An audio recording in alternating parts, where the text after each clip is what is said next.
Welcome to the Stress-Free Dentist Podcast. I'm your host, Dr. Eric Block. As always, I want to inspire, entertain, and educate you on the best tools and technologies out there. My goal is to help make your practice and career more profitable, efficient, and most importantly, more enjoyable.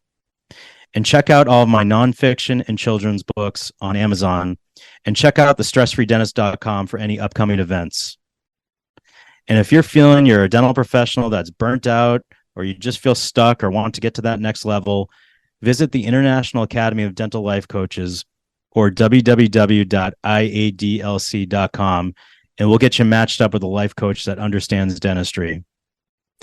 I also wanted to thank our amazing sponsor, Equa Marketing.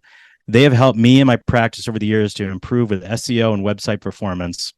And to find out how you can make your practice dominate in your area, go to www.equa.com/MSMSFD to book your complimentary meeting. Again, that's www.ekwa.com/MSMSFD. All right, everyone, welcome back to another episode. And today I am joined by Dr. Chance Bodini, who is a dentist and also has a lot of other things going on that I want to ask about. But Chance, thanks so much for joining us. Yeah, thanks for having me. I really appreciate the opportunity, Eric. It's always fun chatting with you. Chance, where are you zooming in from today? So I'm in Temecula, California. So Riverside County in Southern California. This southern part of Riverside County is Temecula. My wife and I moved out here in 2021, so we've been living here ever since. Are you originally from California?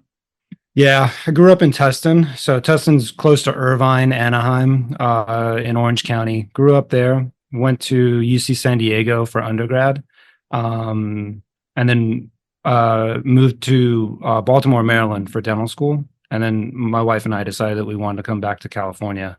Started in Orange County, then San Diego County, and now moved to Riverside County. So you went to dental school in Baltimore. After dental school, did you associate for a while? Did you do a residency? What did you do after dental school? Yeah, so I graduated from dental school in 2015. As a senior student, I did apply to residencies, AAGDs and GPRs. I interviewed at a couple. I actually decided that it just wasn't going to be the right path for me to do an AAGD or GPR at the time. So I opted out of pass match, finished dental school, moved out to California and began searching for an associateship.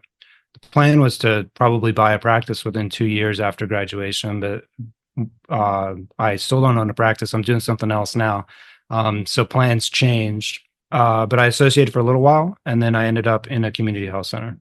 So you're in a community health center now. When you first got out, were you in a private practice setting, or was it a DSO type of setting? Yeah, so when I first graduated, the first job I took, it was a part-time job, 3 days a week, at an office in Riverside County that was one of 3 other offices. So it was like maybe people would call that a mini DSO. Probably not quite there yet, but it was one owner. He had 3 offices. I only worked there for a few weeks. It just wasn't going to work out for me. It wasn't the right fit.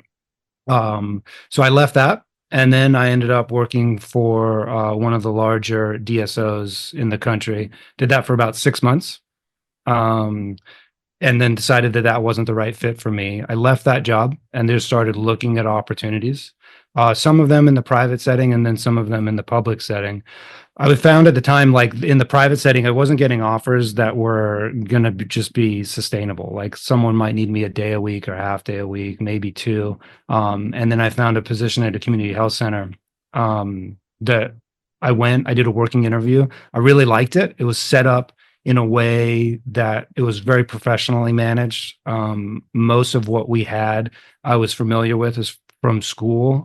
Like we had cassettes for everything. We had like really strict infection control protocols, and like they have a lot of policies and procedures that are all mapped out and laid out in manuals. So I just found it interesting, and I took the position, and I've been there ever since.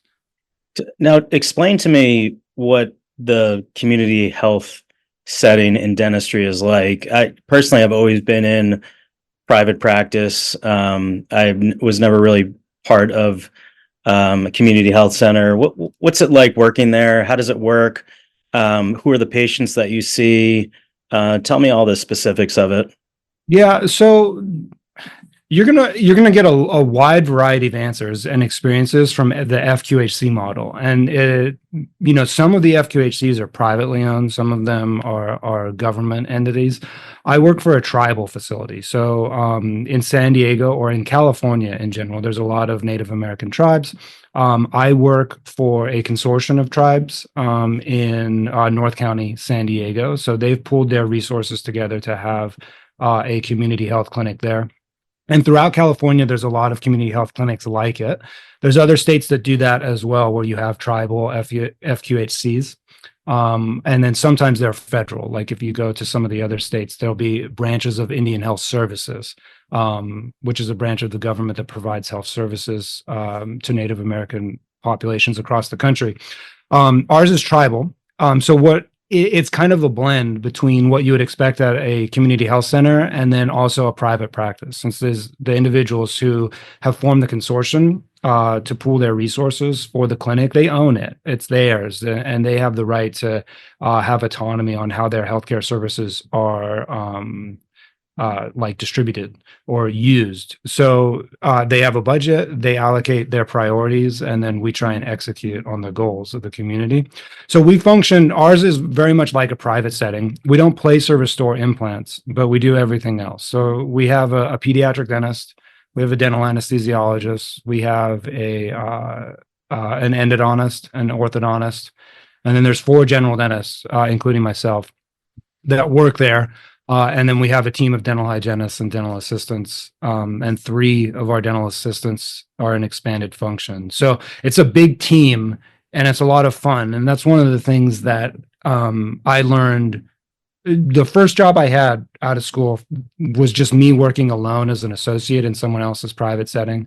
The second job in the DSO, I was working alone 3 days a week, and then at their second clinic 2 days a week as a group. And then this one, at the community health center, I'm working with a large group with specialists all the time. And I find that to be like really rewarding and a lot of fun to actually be in a group practice setting rather than alone. I think that's one thing, dentistry, you may not realize it when you're applying to school or trying to map out your career, but that like a solo private practice gig, it's kind of like a lonely gig. When you're just there by yourself, you have teammates, obviously, but if your hygienists were available to talk to you all day, that's not good.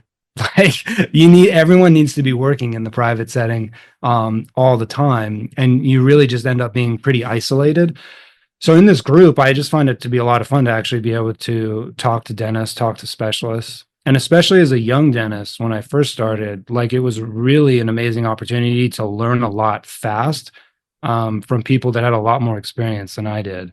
And I was with them all the time, 40 hours a week. Yeah. I mean, if you think about it, when you're in dental school, your peer engagement is at its highest. I had 99 other students that I was going through, the same things that they were going through. And we would chat every day. And then you get into private practice, and oftentimes we're solo practitioners.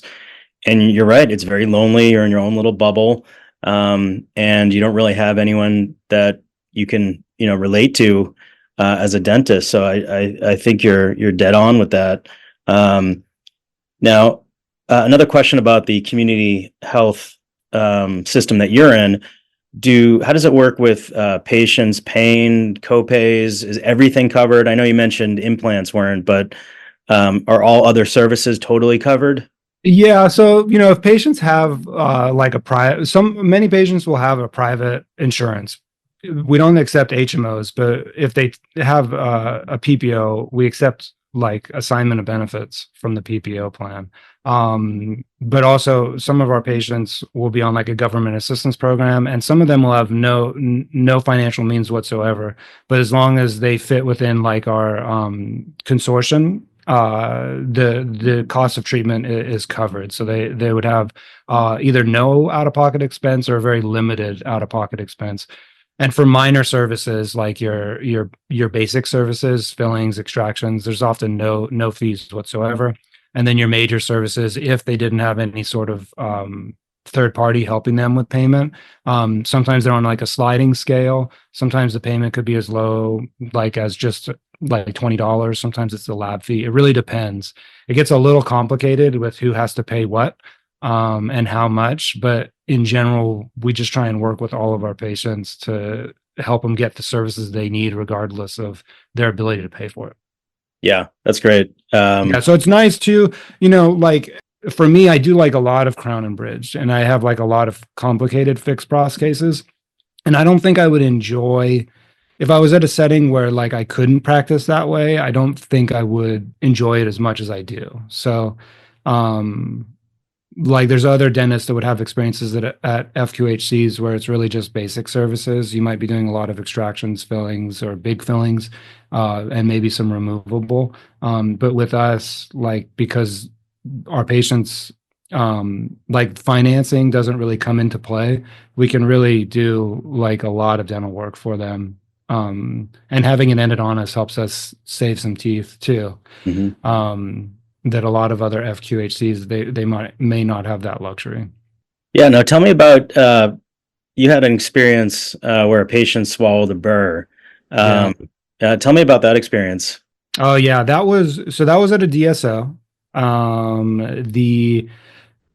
That happened in, let's see, I graduated in May 2015, and in October 2015, I had a patient swallow a burr. So I was replacing a bridge. I was trying to section the bridge, and the burr fell out of the handpiece. So we tried to retrieve it with our suction, but it just couldn't. So we see the burr falls out. I'm trying to section this bridge. Burr falls out. We see it. We try and retrieve it with our suction. It's just laying in a pool of saliva. We say, "Hey, don't swallow," and then the patient swallows. Like right when you say "don't swallow," patient swallows. So I let the patient know what's going on. We refer them to a gastroenterologist, get them in the same day, get a chest x-ray, locate the burr, find out it's in the GI tract, and then they'd monitored it, right? So they go through the whole protocol that you're familiar with if you've read about what to do in the event that a patient were to either swallow or aspirate one of our instruments. And they tracked it, ended up being about, I think it was, if I remember correctly, it was about like a month-long process. And they just eventually the burr got stuck in the cecum. It just wasn't progressing anymore. So they decided to retrieve it via colonoscopy. So the patient ended up doing well, stayed in contact with the patient the whole time. Eventually, at the end of it, this ends up being, maybe January the next year, I did get a letter of intent to sue. And as a new dentist, it's like, well, this is scary, right? Like, what do I do now? At the time, I was lucky. I was with TDIC as my malpractice carrier, and they were great to work with. Which is another interesting, when one of the things I advise new dentists, it's to always carry your own malpractice insurance. Like unless you work for like the government, or you work, like in my situation, I work for a tribal FQHC that's a really large organization. Like we have more than 250 employees, really big insurance policies. Like that's different. But if you're working in the private setting, whether that be for a DSO or for a practice, and they're saying, "Hey, well, we can provide your malpractice insurance," I recommend for any private dentist to carry their own policy, because the policy I had through the corporation didn't help me at all. They never returned a phone call actually for that policy. So at the time I was a new grad and I had TDIC because I needed to have a policy at my first job. So I called them and I asked them what to do. And they just stepped up and said, "Okay, well, you have a policy with us, we'll help you." And then they led me through the whole thing. Eventually that ended up resulting in a settlement. But it was a learning experience for me. I did everything right. But it was, an extremely stressful time for me and my family, especially just as a young dentist, not understanding the processes and how these things happen. But now after that, after I've had that experience, when I talk to dentists, you hear all these stories of people swallowing things, aspirating things, things going wrong, and how they had to navigate it throughout their careers. So it's interesting. If it's something like this happens to you, you're definitely not alone. Like this happens to dentists all the time. Yeah, so true. And thanks for sharing that story. And I'm sure if you got, most other dentists asking them that question, they'd have a similar story that happened. Yeah. So, if it happens, whoever's listening out there, don't beat yourself up. It happens and you're not alone. All right. So let's get into Embrasure Space and DentWoo. Tell me about both of those. Yeah.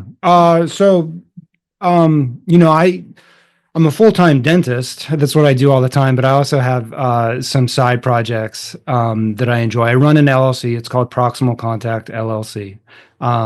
And there I have projects, and one of them is DentWoo. So DentWoo is a directory for dentistry, mainly for podcasts and podcast episodes, whether those be audio format or video format. So at dentwoo.com, it used to be called the Dental Podcast Directory. That was dentalpodcast.org.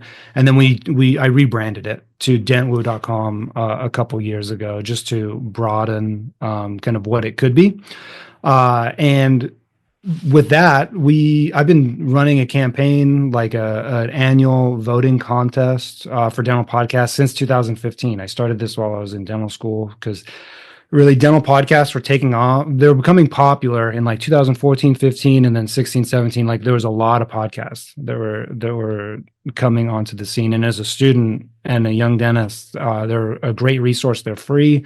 You get to kind of get into the minds of other dentists and other professionals and see what's happening in the industry. And you can learn a lot at no cost just while you're commuting.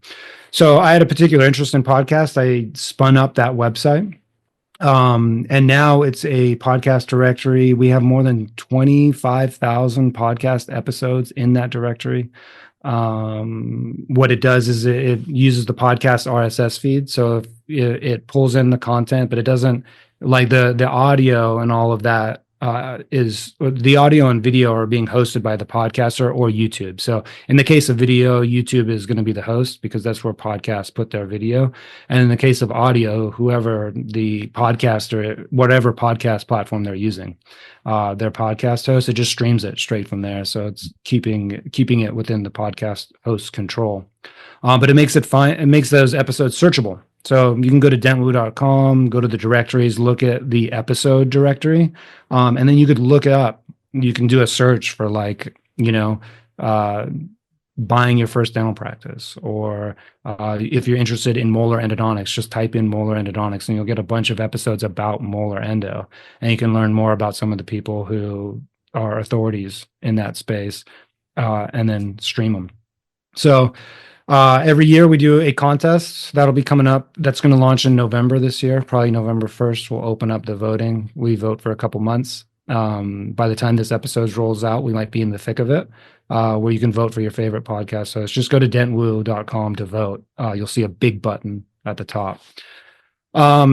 And then Embrasure Space is a social network for dentists. So Embrasure Space is a platform where dentists can create public or private groups. They can interact in forums, those traditional forums from the 90s that were popular.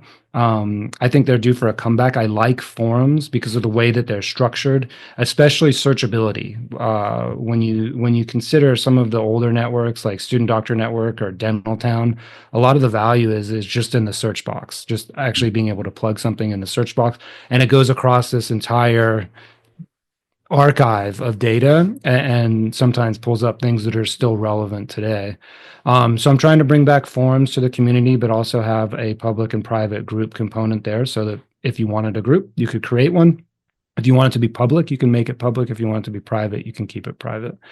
It's a great platform, especially for dental students and dentists. One, in that it's just a network dedicated to your career. So I really believe, like, for professionals, we really should have networks that are dedicated just to our career development. It's too important to be learning about things. Like, let's say you're trying to level up, you're trying to learn more about molar endo, or you're trying to get better at doing extractions, and one of the places you'd look is in social groups. I think that it should be distraction free. It shouldn't be muddled with these other things that take up your time, like your hobbies or these other groups that you're associated with, or filled with ads that are trying to get you to click away and distract you from what you're trying to learn.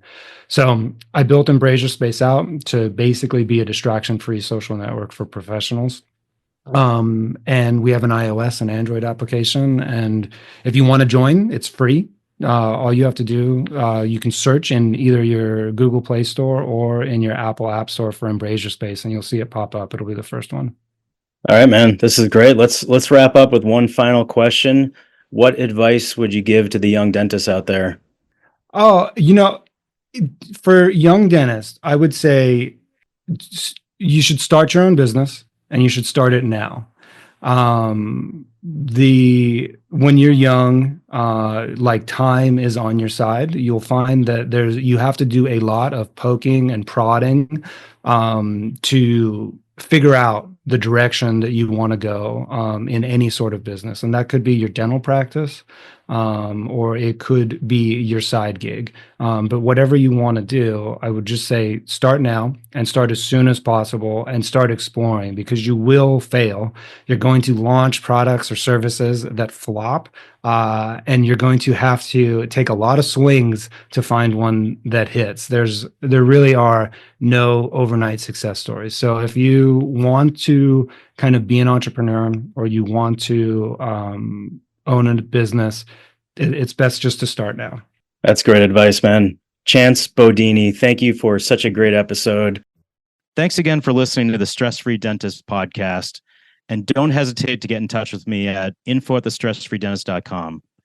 And if you haven't already, please subscribe on your favorite platform and leave us a review. Until the next episode, I'm Dr. Eric Block, the Stress Free Dentist.